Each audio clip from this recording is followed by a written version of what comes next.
আমি সহ দেশের যত সংশয়বাদী কিংবা নাস্তিক মোতাদ্দা আছেন সবাই আস্তিক হয়ে যাব, পাক্কা মুমিন বনে যাব। আমিও পাক্কা আল্লাহর ওলি বনে যাব। আমি পাক্কা মুমিন বনে যাব। জাকির নায়ককে চ্যালেঞ্জ করলাম, পারলে ডিবেটে বসুন, যদি হারাতে পারেন আমি ইসলামের সমালোচনার জন্য ফাঁসিতে ঝুলতেও প্রস্তুত আছি। আমিও। তো চলুন শুরু করা যাক। তাকদীর কি? আমার ভাইরা, এই যে নাস্তিকগণ সব আস্তিক হয়ে যাবে, মোমেন হয়ে যাবে, এই যে কথাগুলো বলল, এই পর্যন্ত ইসলামের যে সমস্ত বিষয়গুলো নিয়ে তারা প্রশ্ন করছে, তাদের প্রতিটি প্রশ্নের সন্তোষ এবং যৌক্তিক এবং 100% সঠিক জবাব তাদের সামনে বহুবার তুলে ধরা হয়েছে, কিন্তু এরা এগুলো দিয়ে কর্ণপাত করে না। তার কারণ হলো এরা জেনে বুঝে 100% জেনে বুঝে ইসলামের বিরোধিতা করতেছে। কাজেই আল্লাহ হয়তো নিজে আইসাও যদি বলে, তারপরে হয়তোবা এরা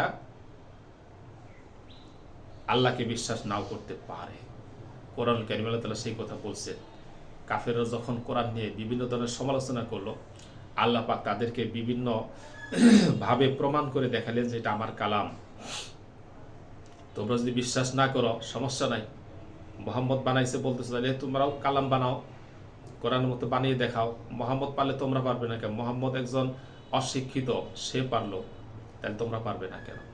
কিন্তু পারে নাই, বহু চেষ্টা করছে। তাহলে আল্লাহ তাআলা প্রমাণ দিছে, প্রমাণ দেওয়ার পরেও তারা এই কোরআনকে আল্লাহর কালাম বলে বিশ্বাস করে নাই। তখন আল্লাহ তাআলা নাজিল করছে যে যদি আমি কাগজের মধ্যে তাদের সামনে ডাইরেক্ট নিয়ে দেই যেই যে কোরআন তারা হাত দিয়ে স্পর্শ করতে পারে যে আমি নাজিল করছি, তাও তারা বিশ্বাস করবে না। আল্লাহ তাআলা এই কথা বলে দিয়েছেন। এই নাস্তিকদের একই অবস্থা, যেহেতু তারা জেনে বুঝে ইসলামের বিরোধিতা করতেছে। একজন কথা আছে না, বলছিলাম এর আগেও, যে ঘুমন্তকে জাগ্রত করা যায়, কিন্তু জাগ্রত যে তাকে কিন্তু জাগ্রত করা যায় না। যে বোঝে না তাকে বোঝানো যায়, কিন্তু যে বুঝে তাকে কিন্তু বোঝানো যায় না। পরিষ্কার কথা। এই নাস্তিকগুলো জেনে বুঝে ইসলামের বিরোধিতা করতেছে, কাজেই এদেরকে বোঝানো সম্ভব হবে না। আসেন, তাদের বোঝানো আমাদের প্রয়োজন নাই, কিন্তু তারা ইসলামের উপর যে প্রশ্নগুলো উত্থাপন করছে তাদের প্রশ্নগুলোর জবাব আমরা দিব, যাতে করে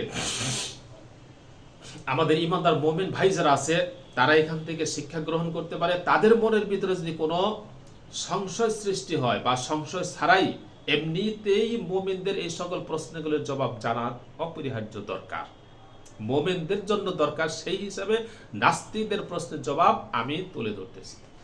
আমি 3টি ভিডিও আলোচনা করেছি অলরেডি তাকদীরের উপরে। 1 নম্বর এবং 2 নম্বর ভিডিওতে আমি 3টার মধ্যে নাম্বার দিয়ে দিয়েছি। 1 এবং 2 এর মধ্যে তাকদীর যে পরিবর্তন হয় সেই হাদিস এবং আয়াতগুলো আমি এনেছি। আর 3য় ছোট একটি পর্ব আলোচনা করেছি, তার ভিতরে তাকদীর যে সকল বিষয় পরিবর্তন হয় না সেগুলো আমি তুলে ধরেছি। তো এইগুলোই হলো তাকদীরের বিষয়। তাকদীর পরিবর্তিত, কিছু কিছু বিষয় আছে পরিবর্তন হয় না, সেগুলো কি আমি আলোচনা করেছি। এখন নাস্তিকগণ কোরআনুল কারীমের যেই সকল আয়াতগুলো দ্বারা দলিল দিতেছে তাকদীর পরিবর্তন হয় না এবং সবকিছু আল্লাহ তাআলার নিয়ন্ত্রণে, কাজে আমাদের কিছু করার নাই, আমরা যা করতেছি সব আল্লাহ তাআলার ইচ্ছাই করতেছি, আল্লাহ তাআলা আমাদেরকে করাইতেছেন, তাদের এই কথাটা 100% ভুল।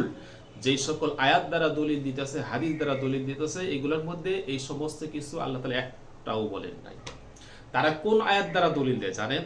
যেই সমস্ত আয়াতগুলোর মধ্যে আল্লাহ তাআলা যে মহাপরাক্রমশালী, মহা ক্ষমতাধর, তার ক্ষমতার কথা আল্লাহ পাক যেগুলোর মধ্যে বড়াই করেছেন, ক্ষমতা অহংকারে বড়াই করেছেন আল্লাহ তাআলা, ওই আয়াতগুলো তারা তাকদীরের ব্যাপারে নিয়ে আসে।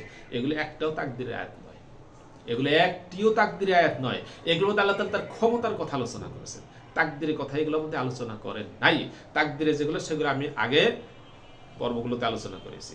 এখন তারা যে একটি আয়াত বলবো, এক একটি আয়াত থেকে আপনারা শুনবেন, আমি সেটার জবাব দিব যে এই আয়াতগুলো একটাও তাকদীরের ব্যাপারে আল্লাহ তাআলা বলেন নাই। আল্লাহ তাআলা তার ক্ষমতা, তিনি যে মহাপরাক্রমশালী, তিনি এই আয়াতগুলোর মধ্যে শুধু অহংকার করছে, এতটুকুই। কিন্তু এখানে তিনি কাউকে কার উপরে তার ক্ষমতা প্রয়োগ করছেন, করে তাকে জাহান্নামে দিয়ে দিয়েছেন, এরকম আল্লাহ তাআলা বলেন নাই। আল্লাহ তাআলার ক্ষমতা কতটুকু আছে সেটা আল্লাহ তাআলা আলোচনা করছেন। দেখেন তাকদীর বিষয়গুলো। তাকদীর শব্দের আবিধানিক অর্থ হলো পরিমাপ করা, পরিকল্পনা করা, পূর্ব নির্ধারণ করা। ইসলামের পরিভাষায় তাকদীর হলো আল্লাহ তাআলার চিরন্তন জ্ঞান ও ইচ্ছা অনুযায়ী সমস্ত সৃষ্টির অস্তিত্ব, তাদের কর্ম, আয়ু, রিজিক, সুখ দুঃখ ইত্যাদি বিষয় নির্দিষ্ট পরিমাপ ও বিধান দ্বারা পূর্ব নির্ধারণ করাকে তাকদীর বলে। সোজা কথায় আমরা যা কিছু করেছি, করছি, করব, এই মহাবিশ্বে যা কিছু ঘটেছে, ঘটছে, ঘটবে, সবকিছুই আল্লাহ তাআলার ইচ্ছে অনুযায়ী হয়েছে, হচ্ছে, হবে। এতে কোনো সৃষ্টি বা মানুষের হাত নেই। 54 নং সূরার 49 নং আয়াতে আছে, ইন্না কুল্লা শাইইন খালাকনাহু বিকদর।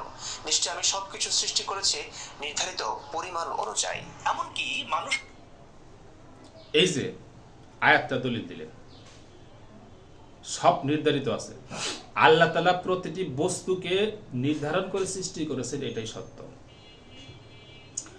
আমাকে আল্লাহ তাআলা নির্ধারণ করে সৃষ্টি করেছেন। আমাকে আল্লাহ তাআলা কতটুকু, কয় হাত, কয় ফিট উঁচু লম্বা করবেন, আসমানটা কতটুকু বানাবেন, জমিনটা বানাবেন, গাছটা কতটুকু বানাবেন, জীবজন্তু পশু কোনটা কতটুকু বানাবেন, সবকিছু আল্লাহ তাআলা এগুলা পরিমাপ করে নির্ধারণ করেছেন। এবং এটা তো সহজ জ্ঞানের মানুষের কথা। যা ইচ্ছা করে সেটিও আল্লাহর ইচ্ছাতেই করে। ধরুন কেউ ধর্ষণ বা ডাকাতি করার ইচ্ছা করলো, এটিও আসলে আল্লাহর ইচ্ছা অনুযায়ী হয়েছে। মানুষের হৃদয় ও অনুভূতির পূর্ণ নিয়ন্ত্রণ আল্লাহরই হাতে। সূরা তাকবীর আয়াত 29 বলা হয়েছে, ওয়ামা তাশাউনা ইল্লা আন ইয়াশা আল্লাহু রাব্বুল আলামিন। আর তোমরা ইচ্ছে করতে পারো না যদি না সৃষ্টিকুলের রব আল্লাহ ইচ্ছে করেন। এমনই কথা আছে। আয়াতের অর্থ কি বুঝলেন? তোমরা ইচ্ছা করতে পারো না যদি না সৃষ্টিকুলের স্রষ্টা ইচ্ছা করেন। এখানে আল্লাহ রাব্বুল আলামিন তার ক্ষমতার কথা আলোচনা করছেন। আমি যেটা আপনাদেরকে আগে নিউজ দিছি, আল্লাহ তাআলা যদি ইচ্ছা না করেন, কোন মানুষের ক্ষমতা আছে যে পতিতালয়ে যায়? বলেন তো। আল্লাহ তাআলা যদি তাকে এই সুযোগটুকু না দেন যে সে পতিতালয়ে যাবে, তাহলে কি যাইতে পারবে? যাইতে পারবে না। কিন্তু এই সুযোগটুকু আল্লাহ তাকে দিছেন, এই এখতিয়ারটুকুন তাকে আল্লাহ তাআলা দিছেন, এই ক্ষমতাটুকুন আল্লাহ তাআলা তাকে দিছেন। এইটাই তো আল্লাহ তাআলা বললেন যে আল্লাহ তাআলা ক্ষমতা আছে, পাওয়ার আছে, যে যদি আল্লাহ পাক ইচ্ছা করেন যে তোকে ওই পতিতালয়ে যেতে দিবেন না, আল্লাহ তাআলা সেটা পারেন। তোর ঘাটটায় দইরা বাড়িতে ফিরিয়ে নিয়ে আসবো, এটা আল্লাহ তাআলা পারেন। কিন্তু আল্লাহ তাআলা সেটা করেন না। এটাই হলো আল্লাহ তাআলার ইচ্ছা। আল্লাহ তাআলা ইচ্ছা করলে পারেন। আল্লাহ তাআলা সেটাই বলছেন, তোমরা আল্লাহ তাআলা ইচ্ছা না করলে তোমরা ইচ্ছা করতে পারবে না। তো এটা হলো আল্লাহ তাআলা ইচ্ছা, মানে এখানে অনুমোদন, সুযোগ দেওয়া। এটা তো আল্লাহ তাআলা আগেই বলে দিয়েছেন যে আল্লাহ তাআলা মানুষকে ভালো করার সুযোগ দিয়েছেন, খারাপ করার সুযোগ দিয়েছেন। এটা তো এক জায়গা না।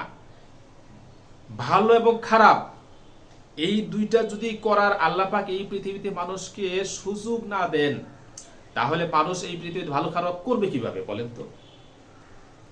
আল্লাহ তাআলা মানুষকে ভালো খারাপ করার সুযোগ দেন নাই। আল্লাহ পাক সেটাও নিজের আয়াতে রেখে দিয়েছেন। তাহলে মানুষ ভালো খারাপ করবে কিভাবে? ভালো খারাপ করার জন্য তো মানুষকে সেই এখতিয়ারটুকু দিতে হবে।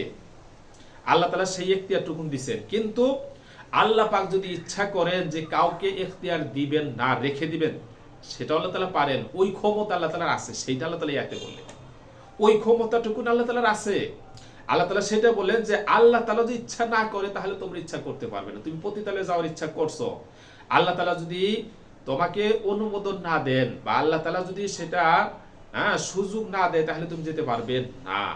ওই অধিকারটুকু, ওই ক্ষমতাটুকু আল্লাহ তাআলার আছে। এইটা আল্লাহ তাআলা সেখানে বলছেন। তার মানে তো এইটা বলেন নাই যে তুমি যা করতেছো সব আল্লাহ তাআলা করাইতেছেন, এই কথা আল্লাহ তাআলা বলেন নাই।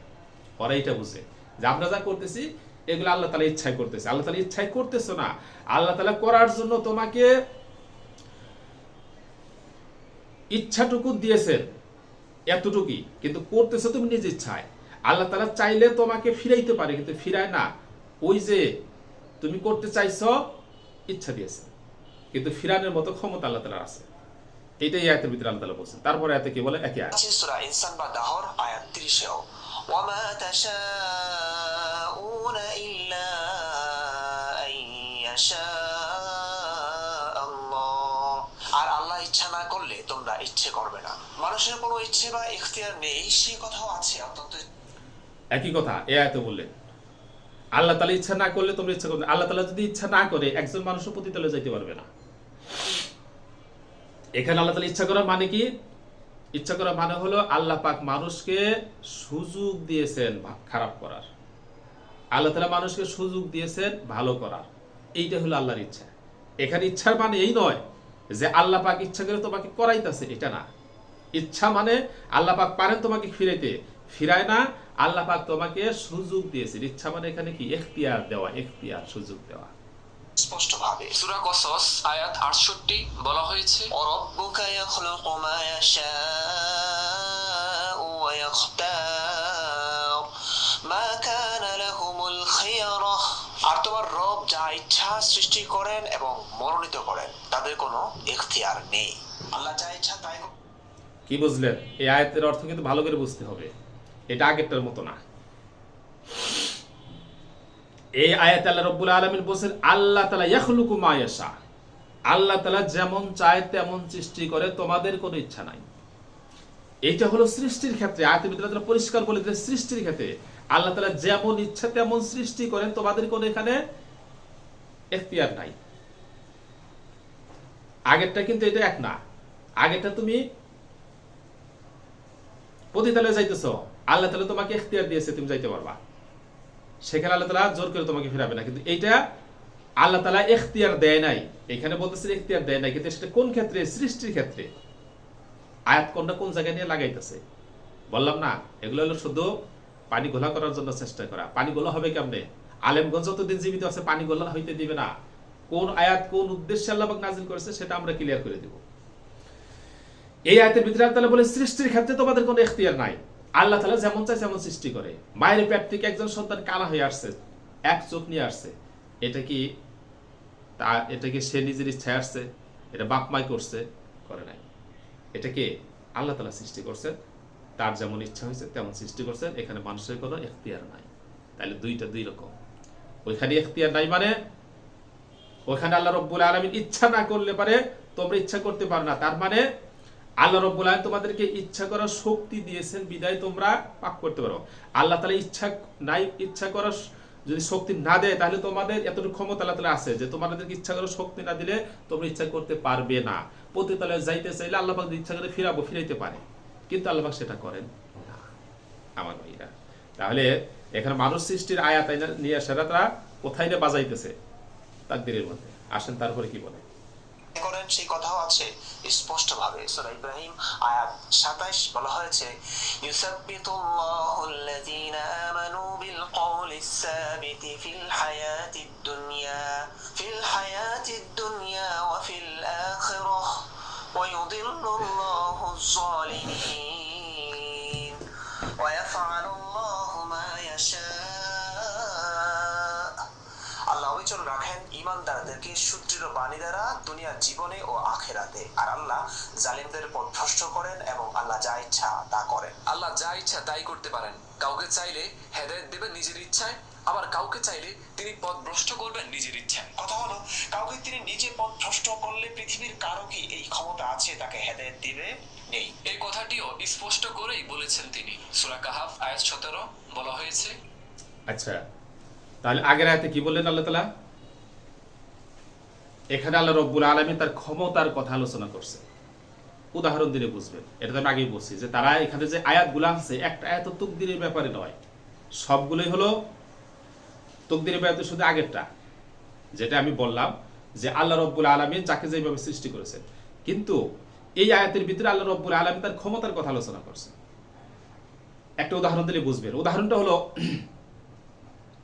একজন মা সন্তানকে ডাকতেছে ভাত খাওয়ার জন্য, সন্তান আসতেছে না। একবার, দুইবার, তিনবার, চারবার, পাঁচবার ডাকতেছে, সন্তান আসতেছে না। তখন মা রাগ করে বলতে তোকে আমি ভাত দিব না, যা, তোকে আমি খেতে দিব না, তুই না খেয়ে মর, আমি তোকে খেতে দিব না। এই যে মা রাগ করে বললেন যে তুই না খেয়ে মর, তোকে আমি খাবার দিব না, এতক্ষণ ডাকলো, আর এখন এটা বলতেছে কেন? কথা দুই রকম হয়ে গেল না? এতক্ষণ ডাকতেছে খা, না খালে মরবি, আর এখন বলতো তোকে আমি খেতে দিব না, না খেয়ে মরে যা, উল্টারা। কেন? তার কারণ হলো এইটা যেরকম ওই আল্লাহ তাআলার বিষয়টা ওই রকম। আল্লাহ রাব্বুল আলামিন অসংখ্যবার মানুষকে জাহান্নাম থেকে বাঁচানোর জন্য ডাকছেন, এরকম এরকম জাহান্নামী সৃষ্টি করেছি, হ্যাঁ তোমাদেরকে এরকম আমার বিধিনিষেধ পালন করতে হবে, আমাকে বিশ্বাস করো। আল্লাহ পাক অসংখ্যবার ডাকছেন, ডাকার পরে যখন বান্দা আসতেছে না, তখন আল্লাহ তাআলা বলতে যা আমি তোর পথভ্রষ্ট করে দিছি, ওই মায়ের মতো, যা তোকে আমি খেতে দেবো না, না খেয়ে মর। তো এটা হলো আল্লাহ তাআলার ক্ষমতা। আল্লাহ তাআলা এখানে আলোচনা করেছে, আল্লাহ তাআলা যে ক্ষমতা আছে সেই ক্ষমতার কথা আলোচনা করলেন উল্টাভাবে, যা আমি তোকে খেতে দিলাম না। মায় যেমন বলে যা আমি তোকে খেতে দিলাম না, আল্লাহ বলে যা আমি তোকে হেদায়েত দিলাম না। আল্লাহ তাআলা হেদায়েত দেওয়ার জন্যই বারবার বারবার ডাকতেছে, যখন আসতেছে না তখন আল্লাহ তাআলা তার উল্টা মায়ের মতো উল্টাটা বলতেছে, যা তোর আমি খাবার দিব না, যা তোর আমি হেদায়েত দিলাম না, আমি যারা তুমি সেই পাবো। আচ্ছা তারপরে কি বলে শোনেন। من يهد الله فهو المهتد ومن يضلل فلن تجد له وليا مرشدا। আল্লাহ যাকে হিদায়াত দেন সে হেদায়েত প্রাপ্ত, আর যাকে ভ্রষ্ট করেন তুমি তার জন্য পথ নির্দেশকারী কোনো অভিভাবক পাবে না। জি, তিনি পথ দেন, তিনি পথ দেখান, তিনি বললাম তো আল্লাহ রাব্বুল আলামিন তিনি যে মহা ক্ষমতাধর এই কথাটা বলছেন, কিন্তু এটা কখন বলছেন? ওই যে মায়ের মতো অসংখ্যবার মা ডাকার পরে যখন সন্তান আসতেছে না, তখন রাগ করে বলতেছে তুই না খেয়ে মরে যা। আগে বললেন তুই ভাত খা, না খাইলে কষ্ট হবে তোর, মরবি। যখন আসতেছে না তখন বলে তোর ভাত দিয়ে বলে তুই না খেয়ে মরে যা। এটা হলো আল্লাহর একই রকমের কথা। আল্লাহ তাআলা অসংখ্যবার ডাকার পরে যখন আসতেছে না, তখন বলতেছে আল্লাহ যদি আমি যদি হেদায়েত না দিই, হেদায়েত পাবি কই বেটা। তিনি কাউকে হেদায়েত প্রাপ্ত করেন, তিনি কাউকে পথভ্রষ্ট করেন। এই কথা আছে সূরা আরাফে আয়াত 178 বলা হয়েছে মান ইয়াহদিল্লাহু ফাহুয়াল মুহতাদি ওয়া মান ইউদ্লিল ফাউলাইকা হুমুল খাসিরুন। যাকে আল্লাহ হিদায়াত করেন সেই হিদায়াত প্রাপ্ত, আর যাদেরকে তিনি পথভ্রষ্ট করেন তারাই ক্ষতিগ্রস্ত। আমাদের দেশের অনেক মুমিন ভাই বোনেরা কাউকে পথভ্রষ্ট। তাইলে বিষয়টা আপনাদের ক্লিয়ার হলো কিনা যে আল্লাহ রাব্বুল আলামিন এই কথাগুলা কখন বলছেন? প্রত্যেকটা আয়াতের প্রেক্ষাপট বুঝতে হবে।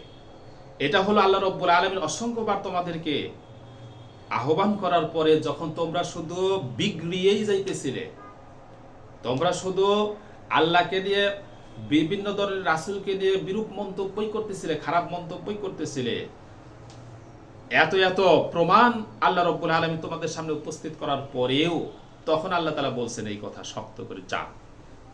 মায়ে যেমন সন্তানকে ডাকার পরে ডাকে সাড়া না দেওয়ার কারণে মা যেমন বলেন, আল্লাহ তাআলা ঠিক তেমনই বলেছেন। একদম ক্লিয়ার হয়ে গেল উদাহরণের সাথে, আল্লাহ তাআলার বিষয়বস্তুর সাথে 100% মিল হয়ে গেল। তারপর হতে দেখলে অবশ্য শয়তানের দোষ দিয়ে থাকেন, বলে থাকেন ওরে শয়তান ধরেছে, আগে তো ভালোই ছিল। কিন্তু আল্লাহ কোরআনে স্পষ্ট বলে দিচ্ছেন শয়তান আল্লাহর হুকুম ছাড়া কারো ক্ষতি করতে পারে না। সূরা মুজাদিলা আয়াত 10 বলা হয়েছে ইন্নামান নাজওয়া মিনাশ শাইতানি লিয়াহজুনাল্লাযীনা আমানু ওয়া লাইসা বিদাররিহিম শাইআ ওয়া লাইসা شيئا إلا بإذن الله وعلى الله فليتوكل المؤمنون। গোপন পরামর্শ তো হলো মুমিনরা যাতে দুঃখ পায় সে উদ্দেশ্যে কৃত শয়তানের কুমন্ত্রণা মাত্র, আর আল্লাহর অনুমতি ছাড়া সে তাদের কিছুই ক্ষতি করতে পারে না। অতএব আল্লাহর উপর মুমিনরা যেন তাওয়াক্কুল করে। কি বুঝলেন? এটা তো বহুত আগেকার কথা, এটা কি নতুন কথা? শয়তানের কি বাবার ক্ষমতা আছে সে ক্ষতি করবে যদি আল্লাহ রাব্বুল আলামিন তাকে সেই অনুমতি না দেয়? আল্লাহ তাআলার যে ক্ষমতা আছে, এখানে আল্লাহ সেই ক্ষমতার কথা উল্লেখ করলেন। আল্লাহ তাআলা শয়তানের উপরও তার নিয়ন্ত্রণ আছে। আল্লাহ চাইলে সন্তানকে নিয়ন্ত্রণ করতে পারে। আল্লাহ চাইলে কি শয়তানকে এখন 1 সেকেন্ডের ভিতরে মৃত্যু দিতে পারে না? পারে কিনা? এই ক্ষমতা আল্লাহর আছে কিনা? আছে। তো সেইটাই তো আল্লাহ তাআলা বলছে। কিন্তু শয়তানকে আল্লাহ রাব্বুল আলামিন মানুষকে যে সে প্রবঞ্চনা দিবে এই ক্ষমতা তো আল্লাহ পাক মানুষকে দিয়ে দিয়েছেন। এটা আল্লাহ তাআলা বলছে যে আল্লাহ তাআলার ক্ষমতা আছে, শয়তান আল্লাহর ইচ্ছা ব্যতীত কিছু করতে পারবে না। আল্লাহর ইচ্ছা যদি শয়তানের উপরে আল্লাহর নিয়ন্ত্রণ না থাকে তাহলে সে আল্লাহ হবে কিভাবে? শয়তানও তো আল্লাহ তাআলার একটি সৃষ্টি। শয়তানের উপর আল্লাহ তাআলার নিয়ন্ত্রণ নাই, আসমানের উপর নিয়ন্ত্রণ নাই, জমিনের উপর নাই, সূর্যের উপর নাই। সূর্য ইচ্ছা মতো চলে, তাহলে কি আল্লাহ হইতে পারবে? পারবে না। কারণ এইভাবে যদি আল্লাহর নিয়ন্ত্রণের বাইরে যায়, আল্লাহ সেগুলোকে কন্ট্রোল না করতে পারে, তাই তো সৃষ্টিগুলো আল্লাহর বিরুদ্ধে কি করবে? বিদ্রোহ ঘোষণা করবে। বুঝছো না? আল্লাহ তাআলার সম্পর্কে তোমাদের তো সাধারণ জ্ঞানও নাই, একদম শিশু বাচ্চাদের যে জ্ঞান সেটাও নাই।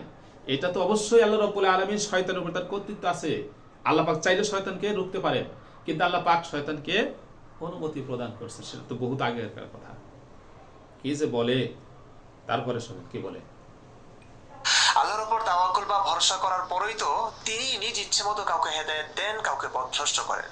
যাই হোক, তার উপর ভরসা করার পরেও কখনো কখনো শয়তান আপনাকে গ্রাস করতে পারে। শয়তান বলতে মানুষ বা জিন, যারা নবীদের কথা অন্ধভাবে বিশ্বাস করতো না। সেক্ষেত্রেও আল্লাহ সদম্ভেই বলছেন তিনি চাইলে তারা এমন শয়তানি করতে পারতো না।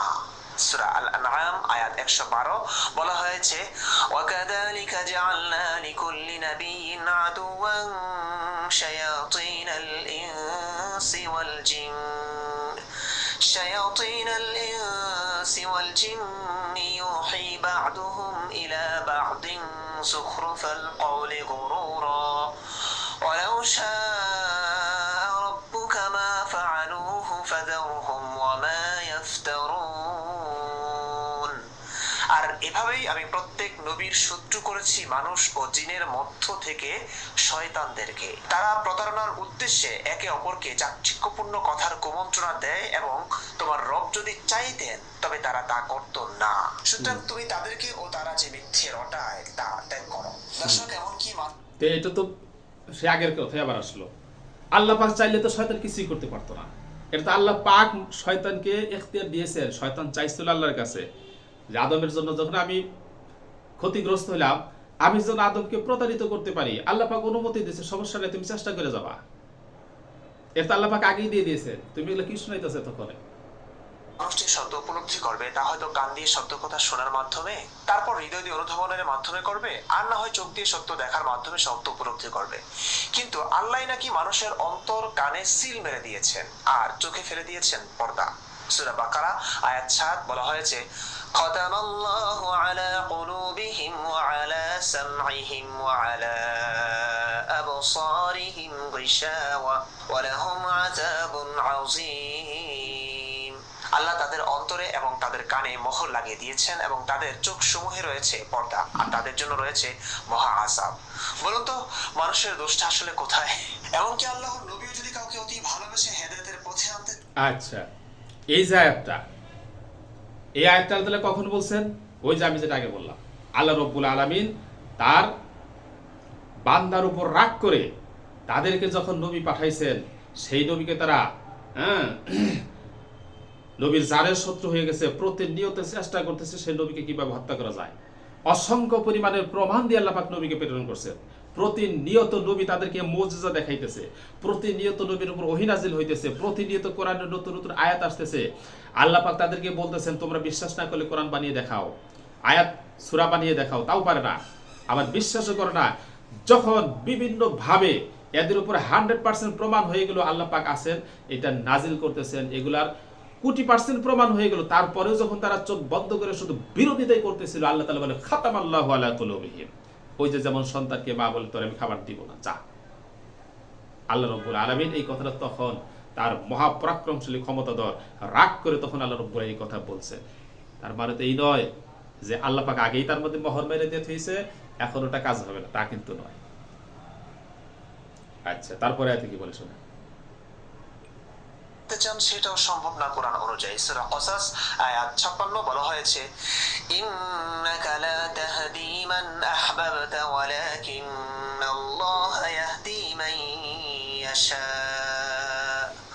ওয়া হুয়া আ'লামু বিল মুহতাদিন। নিশ্চয়ই তুমি যাকে ভালোবাসো তাকে তুমি হেদায়েত দিতে পারবে না, বরং আল্লাহই যাকে ইচ্ছা হেদায়েত দেন, আর হেদায়েত প্রাপ্তদের ব্যাপারে তিনিই ভালো জানেন। এমনকি মানুষ যে পাপের কাজ করে, সেই কাজ তার কাছে সুশোভিত করে দেখানো হয় বলেই সেই ওই কাজটা করে। এবং নবী বড় বড় প্রভাবশালীদের নিজের দলে ফেরাতে না পেরে আফসোস করছিলেন, তখন আল্লাহ বললেন, তাদের জন্য আফসোস করে নিজে ধ্বংস হয় না। সূরা ফাতির আয়াত 8 বলা হয়েছে, আফামান زين له سوء عمله فرآه حسنا فإن الله يضل من يشاء ويهدي من يشاء فلا تذهب نفسك عليهم حسرات إن الله عليم بما يصنعون কাউকে যদি তার অসৎ কাজ সুশোভিত করে দেখানো হয় অতঃপর সে ওটাকে ভালো মনে করে, সে ওই ব্যক্তির সমান যে ভালোকে ভালো এবং মন্দকে মন্দ দেখে। কেননা আল্লাহ যাকে ইচ্ছা গোমরাহ করেন আর যাকে ইচ্ছা হেদায়েত দান করেন। অতএব তাদের জন্য আফসোস করে নিজে ধ্বংস হয়েও না, নিশ্চয়ই তারা যা করে আল্লাহ তা জানেন। মোট কথা পৃথিবী ওই একই কথা ঘুরে ঘুরে আল্লাহ পাক তাদেরকে পথভ্রষ্ট করেছেন, এই কথা আল্লাহ তাআলা বলতেছেন। কিন্তু পথভ্রষ্টের সিস্টেম কি? ওই যেমন বললাম, অসংখ্যবার ডাকার পরেও যখন সন্তান আসতেছে না, তখন মা বলে যে তুই না খেয়ে মরে যা, তোরে খাবার দিব না। এই কথাগুলো ঠিক ঠিক ঠিক তেমনই ভাবে আল্লাহ রাব্বুল আলামিন বলেছে। এছাড়া আল্লাহ তাআলা তার বান্দার সাথে আল্লাহ তাআলার কোনো শত্রুতা নাই। এবং তকদির যে পরিবর্তিত, আল্লাহ তাআলা লিখে রেখেছে সেটা ঠিক আছে, কিন্তু সেটা পরিবর্তিত অসংখ্যবার, সেটা আমি আয়াত দ্বারা প্রমাণ দিয়েছি। এবং এই যে আয়াতগুলার ওরা আলোচনা করছে, প্রত্যেকটা আয়াতের ভিতরে আমি দেখিয়ে দিলাম যে আল্লাহ তাআলা তার ক্ষমতার কথা যে আলোচনা করেছেন সেটা। এবং প্রত্যেকটা আয়াতের ভিতরে আমি একই রকমের উদাহরণ দিলাম যে আল্লাহ পাক মানুষকে এতবার ডাকার পরে যখন আসে নাই, তখনই আল্লাহ পাক মা যেমনটা বলে আল্লাহ তাআলা ঠিক তেমনটাই বলেছেন। তো আজকের মতো আয়াতের বিষয়ে এইটুকু আলোচনা, সামনেও হাদিস নিয়ে আলোচনা করব, হাদিসের জবাবগুলো দেব ইনশাআল্লাহ।